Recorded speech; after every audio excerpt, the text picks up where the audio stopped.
여러분 안녕하십니까? 뉴스투데이 제주입니다. 취임 1주년을 맞은 원희룡 지사가 기자회견을 열어 제2공항 추진 의지를 다시 한번 분명히 했습니다. 제주 해군기지 건설 과정에서 국가 공권력에 의해 행해진 인권 유린에 대해서는 공식 사과했습니다. 박주연 기자입니다. 원희룡 지사 취임 1주년을 맞아 마련된 기자회견. 원 지사는 제주 사회를 갈등과 분열의 소용돌이 속으로 몰아넣고 있는 제2공항 건설에 대해 중대한 하자가 발견되지 않은 이상 정상 추진하겠다고 밝혔습니다. 제2공항 추진 과정에서 공론화 과정을 충분히 거쳐 공론조사는 사실상 불필요하다며 다만 기본계획 고시 전에 반대측 주민들의 의견을 수렴하겠다고 덧붙였습니다. 9월 내지는 10월 달까지 의견 제출 기간이 남아있기 때문에 저희들이 다시 한번 좀 최종적이라는 그러한 시각으로 좀 더 꼼꼼히 들여다보고 다시 한번 소통과 저희들이 토론의 기회들을 갖도록 하겠습니다. 해군기지 건설 과정에서 자행된 인권 유린에 대해서는 도정 책임자로서 주민들에게 사과하고 강정마을 주민들의 갈등 해소와 마을 공동체 회복을 위해 최선을 다하겠다고 밝혔습니다. 최종 인허가 결정을 앞둔 오라 관광단지와 송악산 개발 사업 등 대규모 사업도 심도 있게 검증해 결정하겠다고 약속했습니다. 도의회는 도의회대로, 도지사는 도지사대로 종합적인 걸 할 텐데 저희가 약속했던 것처럼 제주의 핵심 가치, 우리 제주의 자연환경을 보존해야 된다는 거, 다음 제주의 가치에 걸맞는 투자 내용이어야 된다는 거. 3선에 도전할지 대권에 도전할지에 대해서는 도민들과의 약속을 완수하는 데 최선을 다하겠다며 말을 아꼈습니다. MBC 뉴스 박주연입니다. 이성문 제주교육감은 아이비 도입은 국내 교육의 가장 큰 변화라고 평가했습니다. 이 교육감은 취임 1주년 기자회견에서 아이비 교육과정 도입으로 아이들이 존중받는 평가 혁신을 이룰 수 있을 것이라며 이같이 밝히고 고교체제 개편으로 도내 30개 고등학교가 균형 발전하고 있다고 말했습니다. 한편 영어 교육도시에 대해서는 국제학교 부지 3곳의 활용 방안을 재논의할 필요가 있다고 밝혔습니다. 제주시 동지역에서만 시행되던 차고지 증명제가 어제부터 제주 전 지역으로 확대됐습니다. 차량을 구입하거나 이사를 갈 경우에도 차고지를 확보해야 하는데 차고지로 활용할 수 있는 주차장은 부족한 상황입니다. 김항섭 기자가 보도합니다. 차량 등록 사무소가 한산합니다. 평소에는 줄을 서 기다릴 정도로 사람이 붐비는 곳이지만 차고지 증명제가 확대 시행되자 차량 등록 수요가 크게 줄었습니다. 차고지로 확보하지 않으면 신규 차량을 등록할 수 없기 때문입니다. 저희 쪽에서도 판매가 좀 확 떨어지기도 하고요.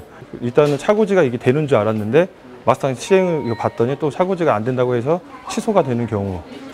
차고지 증명제가 제주시 동지역에서 제주 전 지역으로 확대되면서 차량을 새로 살 때나 이사를 갈 때도 차량 등록지 1km 내에 차고지를 확보해야 합니다. 중형과 대형 차량, 전기차 등이 적용 대상입니다. 제주도는 차고지 증명제 효과를 높이기 위해 공영 주차장을 단계적으로 유료화하고 10년 전 폐기된 거주자 우선 주차제를 다시 도입할 방침입니다. 현재 무료로 운영되고 있는 공영 주차장을 전면 유료화할 계획이고요. 이민들이 주차 공간을 활용해가지고 거주자 우선 주차제를 도입해가지고. 하지만 일부 읍면 지역의 경우 차고지로 활용할 수 있는 공영 주차장 등이 턱없이 부족한 상황. 오는 2022년 차고지 증명제가 모든 차종으로 확대되면 차량 수만큼 주차장이 필요하지만 행정이 확보한 차고지는 12,000여 면에 불과합니다. 차고지 증명제가 제주 전 지역으로 확대 시행됐지만 여전히 주차장은 턱없이 모자란 상황이 이어지면서 이에 따른 대책 마련이 시급해 보입니다. MBC 뉴스 김항섭입니다. 바른미래당 제주도당은 바른미래연구원과 함께 도민 1,000명을 대상으로 여론조사한 결과 응답자의 55.1%가 제2공항이 필요하다고 답했고 41.3%는 필요하지 않다고 응답했습니다. 제2공항 최적지로 성산 지역을 선정한 것에 대해 응답자의 48.8%가 동의한다고 답했고 동의하지 않는다는 응답은 45.1%로 오차 범위 안에서 팽팽히 맞섰습니다. 이번 조사는 바른미래당 도당이 모노리서치에 맡겨 지난달 28일부터 이틀 동안 19살 이상 제주도민 1,003명을 유무선 전화로 조사했고 표본 오차는 95% 신뢰 수준에서 플러스 마이너스 3.1%포인트입니다. 검찰이 전 남편 살해 사건의 피의자 고유정을 재판에 넘겼습니다. 고유정은 검찰 조사에서도 우발적 범행이라고 주장해 계획범죄 여부가 재판 과정의 가장 큰 변수가 될 것으로 보입니다. 이소현 기자입니다. 전 남편 살해 사건의 피의자 고유정이 경찰에 긴급 체포된 지 한 달 만에 재판에 넘겨졌습니다. 검찰은 살인과 사체 손괴, 사체 은닉 등 3가지 혐의를 적용했습니다. 고 씨가 미리 구입한 수면제를 음식물에 희석해 피해자에게 먹게 한 뒤 범행을 저지르고 이후 피해자 시신을 훼손해 일부를 제주 인근 해상에 버린 뒤 나머지는 김포 아파트에서 추가로 훼손해 쓰레기 분리시설에 버린 것으로 판단했습니다. 하지만 범행 동기는 검찰 수사에서도 고유정이 우발적 범행을 일관되게 주장하면서 명확하게 밝혀지지 않았습니다. 다만 검찰은 인터넷 검색 내역과 물품 구입 내역 등을 종합할 때 계획적 범행으로 보고 있다며 피해자에 대한 적개심, 현재 결혼 생활 유지 등 범행 동기가 복합적으로 혼재된 것으로 봤습니다. 특히 고유정 차 트렁크와 시신을 훼손한 김포 아파트에서 발견된 증거 물품에서 전 남편의 DNA가 나오는 등 혐의 입증에는 문제가 없다는 입장입니다. 피고인이 진술을 거부하는 상황이어서 세세한 진실 규명에는 한계가 있었으나 객관적인 관련 증거를 확보 및 분석하여 범행 동기와 방법을 규명하는 데 최선을 다하였습니다. 하지만 시신이 발견되지 않은 데다 고유정이 우발적 범행을 계속 주장하고 있어 계획범죄 여부가 형량을 결정짓는 변수가 될 전망입니다. 충북 경찰이 수사 중인 의붓아들 사망 사건도 수사 결과에 따라 재판 결과에 영향을 끼칠 것으로 보입니다. 충북 상당경찰서는 프로파일러를 포함한 수사관 7명을 제주 교도소로 보내 고 씨를 의붓아들 변사 사건 참고인 신분으로 조사하고 있습니다. 경찰은 고 씨의 진술 내용과 현 남편이 주장한 내용 등을 분석해 의붓아들이 숨진 경위를 파악할 방침입니다. MBC 뉴스 이소연입니다. 고유정 사건에 대한 경찰의 부실 수사 의혹에 대해 경찰청이 진상조사에 나섭니다. 민감용 경찰청장은 어제 기자간담회에서 고유정 사건과 관련해 본청 차원에서 진상조사팀을 꾸려 수사 과정에서 과오가 있었는지 사실관계를 확인하겠다고 밝혔습니다. 경찰청은 이번 주 안에 진상조사팀을 제주로 보내 조사에 착수할 방침입니다. 고유정 전 남편 살해 사건을 수사 중인 제주경찰은 사건 현장 부근 CCTV 등을 유족이 찾아준 것으로 알려지면서 부실 수사 비판을 받아왔습니다. 제주 4.3에 대한 미국의 책임을 묻기 위해서는 당시 미군정의 역할을 증명할 수 있는 객관적인 자료가 필요한데요. 4.3 평화재단이 미국 국립문서 기록관리청이 보관한 4.3 자료에 대해 조사에 착수했습니다. 김찬년 기자입니다. 미군정이 촬영한 제주도의 메이데이 영상입니다. 4.3 평화협상이 깨지는 결정적 원인이 된 오라리 방화 사건을 담은 영상으로 1975년 존 메릴 교수에 의해 미 국립문서 기록 보관청의 자료가 공개된 겁니다.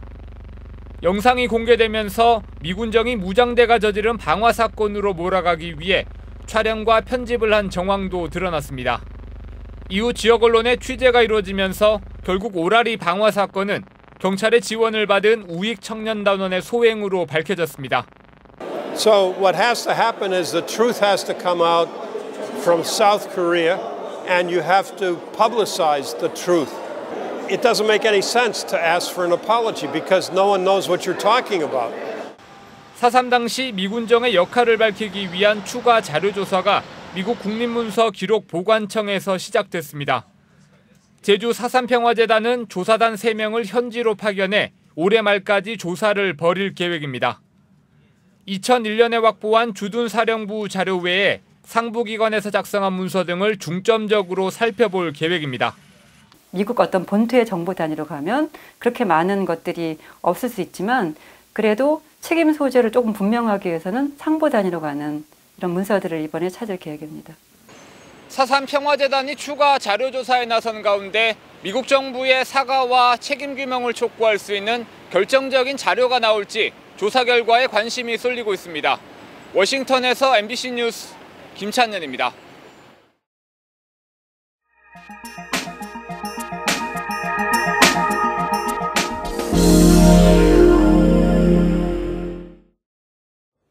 우리나라는 필리핀과 인도네시아, 일본에 이어 세계 4번째로 섬이 많은데요. 이 가운데 2,000여 개 섬들이 전남에 몰려 있는데 이들 섬과 섬, 또 섬과 육지를 잇는 다리 건설이 속도를 내고 있다고 합니다. 목포 문현철 기자가 보도합니다. 천사대교가 개통된 지 두어 달. 암태와 팔금, 안자, 자운도 4개 섬의 삶과 모습이 확 달라졌습니다.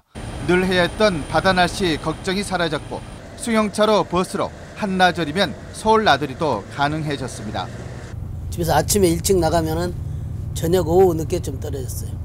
서울에? 예. 어딘가는 이름 보고 일일 생활권이 될 것 같아요. 전남도에 지을 예정인 연도 연륙교는 모두 115개. 이 가운데 절반가량인 56개 다리가 완공돼 개통됐고 17개 다리는 현재 건설 중입니다. 그리고 42개소가 차근차근 더 추진될 예정입니다. 이렇게 되면은 서남이안 해변길이 명실상부하게 세계적인 관광 명소로도 발돋움하게 될 것으로 기대하고 있습니다. 전국 섬의 3분의 2가 몰려있는 전라남도가 이 같은 연도 연륙 사업을 앞당기기 위해서 최근 2030 계획을 세웠습니다. 오는 2030년까지 미착공 다리까지 모두 짓겠다는 목표를 도민들에게 제시하고 국가 비전으로 만들어 나가겠다는 의지를 표방한 겁니다. 신안 앞에 해남 화원 구간과 여수 화태 백야 구간이 예비 타당성 조사를 면제받아 사업이 착수되는 등 전남의 연도 연륙 사업이 탄력을 받고 있습니다. 전국에서 가장 많은 섬과 바다 그리고 국내 해상 교량의 65%를 차지하는 전라남도. 세계 최초 최대란 수식어가 붙은 다리들도 즐비한 세계적인 해상 교량센터이자 반백년 역사를 간직한 다리박물관으로 주목받고 있습니다. MBC 뉴스 문현철입니다.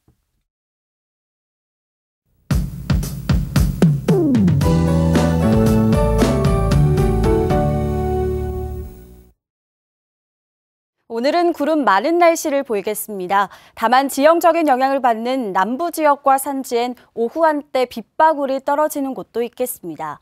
오늘 곳곳에 안개가 낄 걸로 예상되는 만큼 출근길에는 안전운전 해주셔야겠습니다. 오늘 아침 기온은 22도 보이겠고 낮 최고 기온은 26도로 어제와 비슷하겠습니다.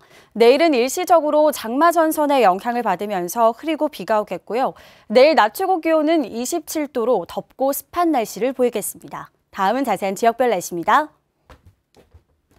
현재 기온 북부가 22도, 서부와 남부가 21도, 동부는 20도를 가리키고 있고 산간 지역은 16도를 보이고 있습니다. 낮 최고 기온은 북부와 서부, 남부가 26도까지 오르겠고 동부는 25도로 예상됩니다. 산간 지역은 21도를 보이겠습니다. 이 시각 섬 지역의 현재 기온은 20도 선에서 출발하고 있고요. 대체로 구름 많은 날씨를 보이고 있습니다. 오늘 제주도 남쪽 먼바다에는 비가 내리겠고 바다의 물결은 1에서 2m로 조금 높게 일겠습니다. 해상에는 오늘부터 당분간 짙은 안개가 끼는 곳이 많겠으니까요. 항해나 조업하는 선박은 주의하시기 바랍니다. 오늘 아침 제주공항은 구름 많은 날씨를 보이고 있고요. 항공편은 정상 운항되고 있습니다. 주간 날씨입니다. 당분간 구름 많은 날씨가 이어지겠고요. 다음 주엔 비 소식이 있겠습니다. 날씨였습니다. 김태석 의장이 제주도정은 도민들의 깊은 뜻과 지혜를 직시하라고 촉구했습니다. 김 의장은 임시회 개회사를 통해 최근 여론조사에서 제2공항 공론조사와 보전지역 관리조례 개정에 대한 도민 찬성 응답이 높게 나타났다며 이는 일방적 정책 추진이 가져올 갈등과 반목을 걱정하는 도민들의 뜻이라고 밝혔습니다. 도의회는 어제부터 11일간의 회기로 임시회를 열어 제주도와 교육청이 제출한 추경 예산안 등을 심사할 예정으로 2호 유원지 개발 사업 환경 영향평가 동의안은 상임위에서 상정 보류하기로 결정했습니다. 제주지방법원 형사 2단독 이장욱 판사는 도로교통법 위반과 업무 방해, 공무집행 방해 혐의로 재판에 넘겨진 45살 이모 씨에게 징역 1년에 집행유예 3년을 선고했습니다. 이 씨는 지난해 7월 제주시 오라이동 도로에서 음주운전 측정을 거부하고 같은 해 12월에는 제주 시내 횟집에서 술을 마시며 행패를 부리다 출동한 경찰관을 폭행한 혐의로 재판에 넘겨졌습니다. 제주에서도 학교 비정규직 연대회의가 내일부터 총파업에 돌입합니다. 학교 비정규직 연대회의는 어제 기자회견을 열어 교육부와 교육청이 비정규직 철폐와 차별 해소에 손을 놓고 있다며 내일부터 사흘간 총파업 투쟁에 돌입한다고 밝혔습니다.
뉴스투데이 제주였습니다. 여러분 고맙습니다.